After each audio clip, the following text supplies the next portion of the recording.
All right, everyone. Hello. Welcome back. Uh, welcome to video number four, album number four. We're finally um, done with Arcade Fire as of last video. A band I really like, a band I talked a bit about over those three videos. And again, moving through alphabetically. So next up, next listen, which I just finished, is from the band Beach House. The album's called Bloom. You may have seen it or heard of it before. If you're wondering, no, not all of my albums are, you know, late 2000s, early 2010 indie pop rock, whatever this might be called. But it just so happens alphabetically that's how it's going.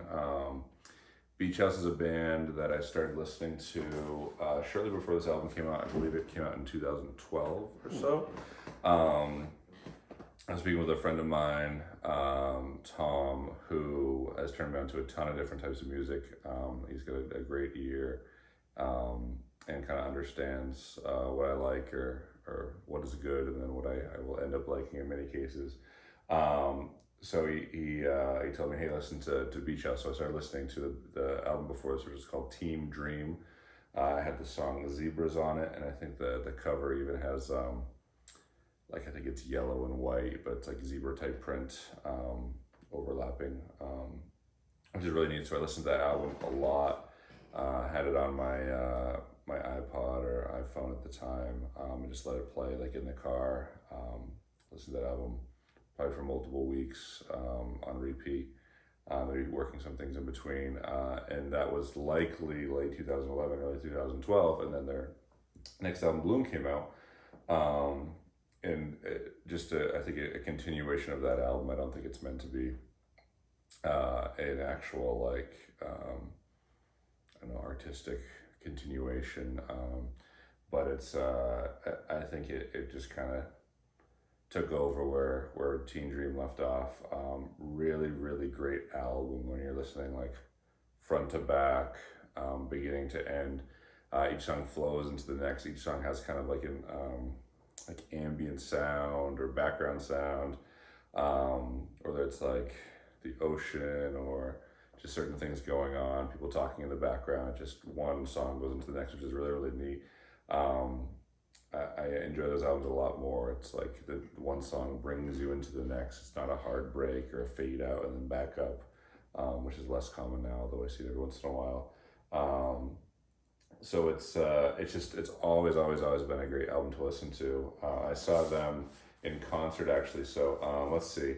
I got this album, the vinyl, a few years after this came out, maybe 2013, 2014, and I might have gotten it, I'm pretty sure actually, in Newburyport at a Newburyport, Massachusetts, at a record store that Tom actually showed me. It might have been a second visit. I think he showed me. I got a couple albums there the first time, and then I went back for some reason. I was in the area, and I believe I picked this up, maybe one other, I can't remember. So I got it there. I can't remember what the place is called. I haven't been there for years. But anyway, so I picked it up much later. Then I started listening to it, but because I like the album so much, and I've probably played it on vinyl, you know, over those past 6 or 7 years, maybe 30 plus times. I mean, I really like this album a lot. So we saw them in concert when we lived in St. Louis on this tour, probably like late, maybe fall, summer or fall 2012. My wife and I went.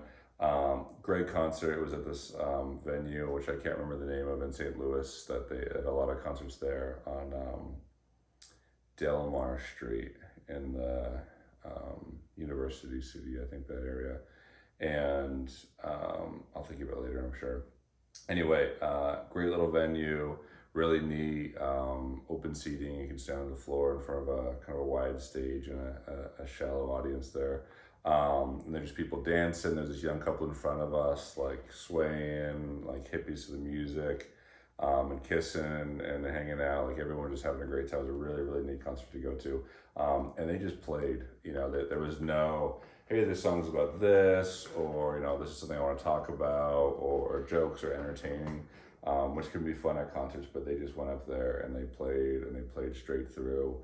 A lot from this album, a lot from the last album as well. It was just a really, really great experience. Fast forward a couple of years, picked up this album, started listening to it a lot. I can't say for certain. I remember reading something about it being them recording on tape, or maybe like making a master tape after digitally kind of engineering or something. I can't remember, but it sounds good. It is. It's definitely in stereo, but it sounds, because it's so ambient. They have a lot of matching tones on each channel. So there's a lot that feels like it's coming from the front, or from the middle, I guess you can say. And but there's certain songs where it's very obvious that there's nice stereo separation. There's some imaging. It is very, very nice to listen to. It is not an audiophile type record, but it's not far from it. I think it's, if it got like the audiophile treatment, perhaps the original recordings, and then mastering for vinyl could be pretty close. Which actually, I didn't mention, it's on 45 RPMs, which I almost always forget to hit the 45 button on my turntable. And that first song just starts off slow, and then you realize, oh yeah, I need to bump it up to 45. But that adds some